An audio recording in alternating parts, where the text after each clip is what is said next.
Hi friends, மாயா சீனு சீரியலை பற்றி தான் நம்ம இந்த வீடியோக்குள்ளே பார்க்க போகிறோம். வாங்க நம்ம வீடியோக்குள்ளே போகலாம்.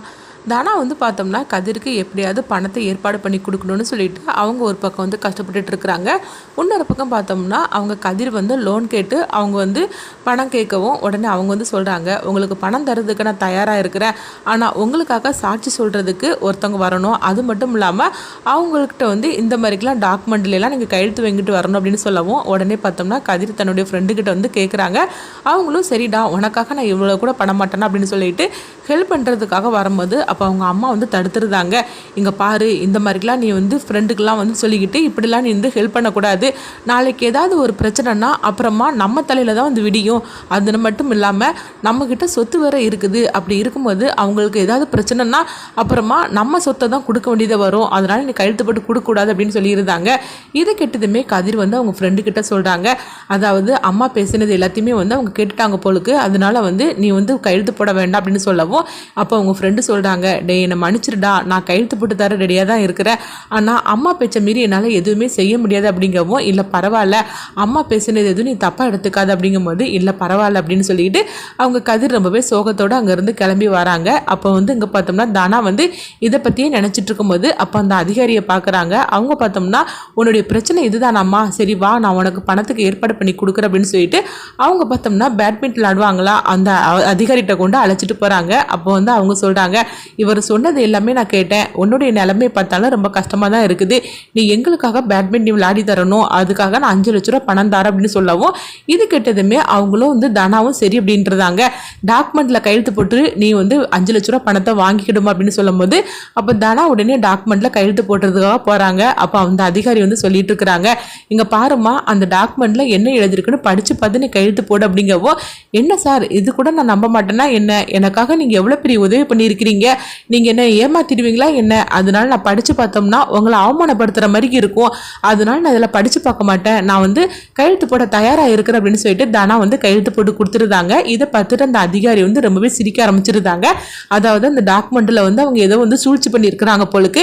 அந்த விஷயம் தெரியாமல் தானாவும் கையெழுத்து போட்டு கொடுத்துருந்தாங்க. கையெழுத்து போட்டு கொடுத்ததுமே 5 லட்ச ரூபா பணத்தை அந்த அதிகாரி அவங்க தானா கையில் கொடுக்கவும் அதை பார்த்துட்டு அவங்க ரொம்பவே சந்தோஷப்படுதாங்க. அடுத்து பார்த்தோம்னா தானா பணத்தை வாங்கினதுமே அவங்க பார்த்தோம்னா கதிர்க்கு இந்த ஏஜென்சி கிடைச்சிடும் அப்படின்னு சொல்லிக்கிட்டு அவங்க நம்பிக்கையோட நேராக அவங்க அந்த ஏஜென்சி ஓனர் இருக்காங்களா அவங்ககிட்ட வராங்க. அந்த ஓனர் வீட்டுக்கு வந்ததுமே தானா கூப்பிடவும் அவங்களும் வராங்க. சொல்லு தானா, என்ன விஷயம் அப்படின்னு சொல்லி கேட்கும்போது, நீங்கள் கதிர்கிட்ட பேசினதை எல்லாத்தையும் நான் கேட்டுக்கிட்டு தான் இருந்தேன் அப்படின்னு சொல்லவும் அப்போ அவர் சொல்கிறாரு, ஆமாம்மா, கதிருக்கு இந்த ஏஜென்சி எப்படியாவது வாங்கி கொடுக்கணும்னு சொல்லிட்டு நினைக்கிறேன், நானும் பணத்துக்காக எங்களமோ அலையிறேன், ஆனால் பணம் கிடைக்கலமா, இப்போ என்ன பண்ணுறதுக்கோ தெரியல அப்படின்னு சொல்லவும் அப்போ பார்த்தோம்னா தானா ரொம்பவே சந்தோஷத்தோடு அந்த பணத்தை கொண்டு கொடுக்குறாங்க.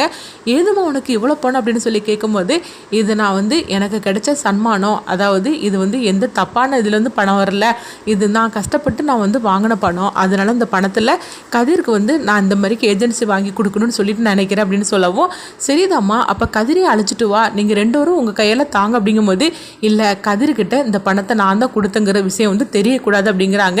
என்ன தானா நீ சொல்லிட்டு இருக்கிற அப்படிங்கும்போது, இப்படி நான் கொடுத்தேன்னு தெரிஞ்சால் கண்டிப்பாக அவன் கதிர் வாங்க மாட்டான், அதனால இந்த பணத்தை நீங்களே யாருக்கிட்டையாவது கடனாக வாங்கிட்டு வந்தீங்கன்னு சொல்லிக்கிட்டு கதிர்கிட்ட இந்த பணத்தை நீங்கள் கொடுங்க அப்படின்னு சொல்லவும் இது கிட்டதுமே அவங்க சொல்கிறாங்க, என்னம்மா கதிர்க்காக நீ கஷ்டப்பட்டு வாங்கிட்டு வந்த பணத்தை என்கிட்ட கொடுக்க சொல்கிறீங்க அப்படின்னு கேட்கும்போது, அது பரவாயில்ல சார், ஆனால் நான் கொடுத்தா கண்டிப்பாக அவன் ஒத்துக்க மாட்டான், அதனால தான் நான் சொல்கிறேன், எப்படியா இருந்தாலும் சரி தான், கதிர் நல்ல ஒரு நிலைமைக்கு வரணும், எனக்கு அதுதான் வேணும் அப்படிங்கவும் உடனே அவரும் சரி அப்படின்னு சொல்லிட்டு அடுத்து பார்த்தோம்னா கதிரை வர சொல்கிறாங்க. கதிரும் வராங்க. கதிர், உனக்காக நான் ஒருத்தர்கிட்ட பணம் கேட்டிருந்தேன், எனக்கு பணம் கிடைச்சிருச்சு கதிர் அப்படிங்கவும் இதை கேட்டதுமே கதிர் ரொம்பவே சந்தோஷப்படுதாங்க. அப்போ தானா ஒளிஞ்சு நின்று பார்த்துட்டு இருக்கிறாங்க. இந்த ஏஜென்சி உனக்கு கிடைச்ச மாதிரிக்கு தான் அப்படின்னு சொல்லவும் இதை கேட்டதுமே கதிர் ரொம்பவே சந்தோஷப்பட ஆரம்பிச்சிருந்தாங்க. இந்த பணத்தை நான் கொஞ்சம் கொஞ்சமாக நான் அடைச்சிருது அப்படிங்கும்போது சரிதான் கதிர் அப்படிங்கிறாங்க. அடுத்து பார்த்தோம்னா தானாட்ட இந்த விஷயத்த கதிர் சொல்லவும் தானாவும் தெரியாத மாதிரி அதை கேட்டுக்கிட்டுதாங்க. அப்படியே கதிர் ரொம்ப சந்தோஷமா இருக்கு அப்படின்னு சொல்லிட்டு இருக்கவும் நம்ம ஏஜென்சியை ஆரம்பிக்க போகிறோம் அப்படிங்கிறாங்க. அடுத்து பார்த்தோம்னா அந்த சிலிண்டர் ஏஜென்சி இருக்காங்களா அந்த ஓனர் ரகுராம் வீட்டுக்கு போகிறாங்க. ரகுராம் வீட்டில் போய் சொல்கிறாங்க, இங்கே பாருங்கள் ரகுராம் சார், நீங்கள் தான் இந்த ஊருக்கு பெரியவங்கன்னு சொல்லி நான் கேள்விப்பட்டேன், அதனால இந்த மாதிரி ஒரு ஏஜென்சி ஆரம்பிக்க போறேன். இது வேற யாரும் ஆரம்பிக்கல, உங்க மாப்பிள்ளை கதிர் தான் ஆரம்பிக்க போறாரு. அதனால வந்து நான் தான் எல்லாமே ஏற்பாடு பண்ணி கொடுத்தேன், நீங்க உங்க கையால தான் வந்து திறந்து வைக்கணும் அப்படிங்கவும் இது கேட்டதுமே ரகுராம் வந்து சொல்றாங்க, எக்காரணத்தை கொண்டு நாங்க வரமாட்டோம் அப்படிங்கிறாங்க. இது கேட்டதுமே அவர்ல இருந்து குடும்பத்துல உள்ள அவ்வளவுமே அதிர்ச்சி அடைகிறாங்க.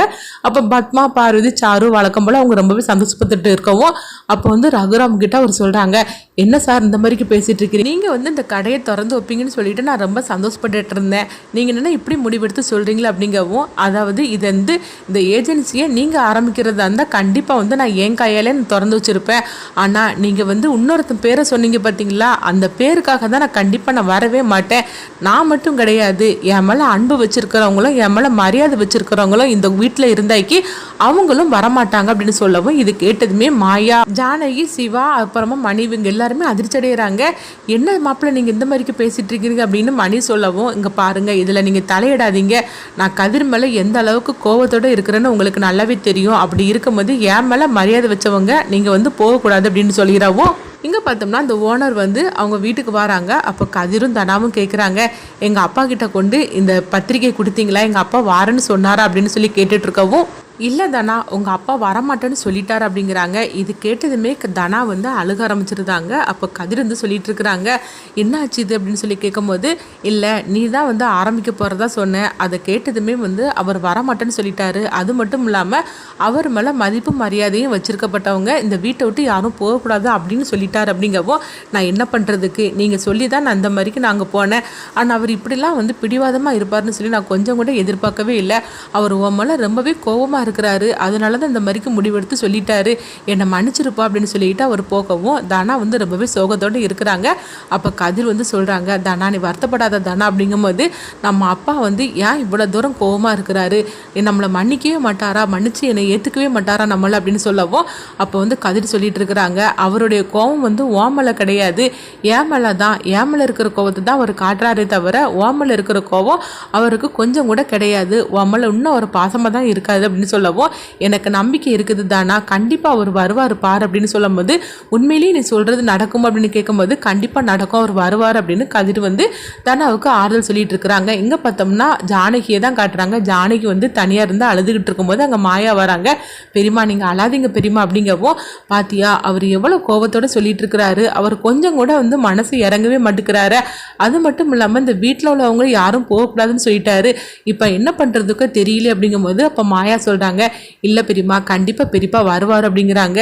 என்ன மாயா நீ சொல்கிற, அவர் பேசினதை நீ கேட்டுக்கிட்டு தானே இருந்த, அப்படி இருக்கும்போது அவர் வரமாட்டாரு கண்டிப்பாக, எனக்கு வந்து அவரை பற்றி தெரியாதா என்ன அப்படிங்கும்போது, உங்களுக்கு தெரியும் பெரியமா, ஆனால் வந்து தனாமில் இருக்கிற பாசம் அளவு கடந்த பாசம் பெரியப்பா வச்சிருக்கிறாங்க, அவன் வந்து ஒரு நல்ல நிலைமைக்கு போகிறத நினச்சி நம்ம விடையும் அவர் தான் வந்து ரொம்பவே சந்தோஷப்பட்டுட்டு இருப்பாரு, அதனால அதை பார்க்கறதுக்காக கண்டிப்பாக அவர் வருவாருன்னு பெரியமா அப்படின்னு சொல்லவும், நீ சொல்கிறதெல்லாம் நடக்குமா அப்படின்னு சொல்லி கேட்டுட்டு இருக்கும்போது கண்டிப்பாக நடக்கும் பெரியமா அப்படின்னு சொல்லிட்டு இருக்கிறாங்க. அடுத்து ரகுராம் என்ன முடிவெடுக்க போகிறாங்கன்னு சொல்லி நம்மளும் பார்க்கலாம்.